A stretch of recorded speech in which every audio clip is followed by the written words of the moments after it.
Aqui neste espaço, aqui neste programa e nos bastidores, era de uma família completamente normal, saudável, não tinha nada que desabonasse.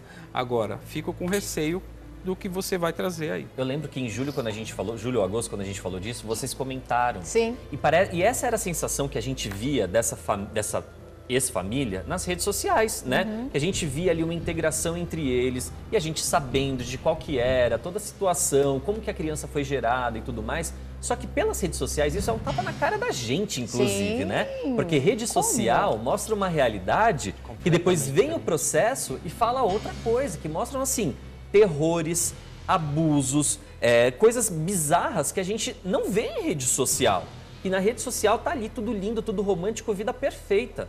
Só que aí vem esse processo. Primeiro o Amaury, a Karina rebate, o Amaury volta, vai lá e processa de novo. A Karina se defende e agora vem um parecer psicológico falando que aquela vida de margarina, para a criança, não tinha nada de margarina, porque a criança viveu um filme de terror, segundo o laudo que foi colocado na defesa da Karina, né? Só lembrando que o Amaury está brigando na justiça para tentar ter contato de novo com essa criança, né? Que ele quer a paternidade afetiva para ter contato de novo com a criança.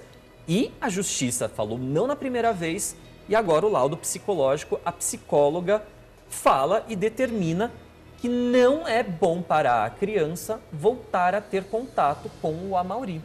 E aí, Sônia, eu fiz aqui uma seleção de alguns detalhes que dão para a gente fazer aqui o compartilhamento. E não vou revelar o nome da profissional que fez aqui esse laudo, né, e tudo mais. Mas ela fala que está acompanhando a criança desde o ano passado. Desde o ano passado. E que a criança vem apresentando algumas melhoras durante esse processo de tratamento. Mas, durante todo o processo, isso daqui já é o que está escrito no laudo, tá, gente? Quando a criança é questionada sobre a possibilidade de reencontrar o Amaury, que a gente está vendo aí na relação como família e tudo mais, mesmo que por pouco tempo ou de forma supervisionada, expressões de medo, a criança nega veementemente, apresentando em alguns destes questionamentos expressões de medo. Então, na hora que cita o Amaury para a criança começa a ter expressões físicas e emocionais do sentimento de medo. Também foi colocado nesse processo, isso obviamente a gente não vai colocar aqui para vocês, o registro de um vídeo e de um áudio dessa criança afirmando veementemente que não quer ter contato de novo com o Amaury, né?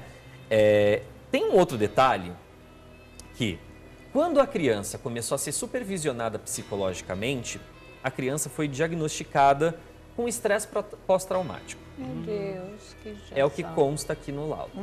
E ele vem apresentando melhoras desse estresse pós-traumático. Então, assim, muitas crianças, a gente sabe que ficam abaladas quando os pais se separam. Exatamente. Né? Sente a dor da perda, o distanciamento, muitas vezes, ainda mais na condição dele, que ele tinha 4 anos quando os pais se separaram, quando o Amaury e a Karina se separaram, muitas vezes a criança não entende, não assimila, então o estresse pós-traumático vem muito daí, né? Só que, durante toda a etapa clínica e tudo mais, foi vendo que a criança foi apresentando melhoras. Foi apresentando. Porém, a psicóloga fala aqui, ó, que qualquer contato da criança com o Amaury, seja por meio virtual ou presencial, supervisionado ou não, poderia caracterizar-se como um episódio de revitimização. Então, o que a gente pode falar aqui? Ia trazer de volta o trauma com força. Ia trazer de volta a memória dessa criança, os motivos que, segundo a psicóloga, hoje a fazem rejeitar o Amaury na condição de pai. Então, assim, o que aconteceu, gente, eu não vou falar aqui, isso é uma briga deles, e é o que eu comentei com a Sônia no começo.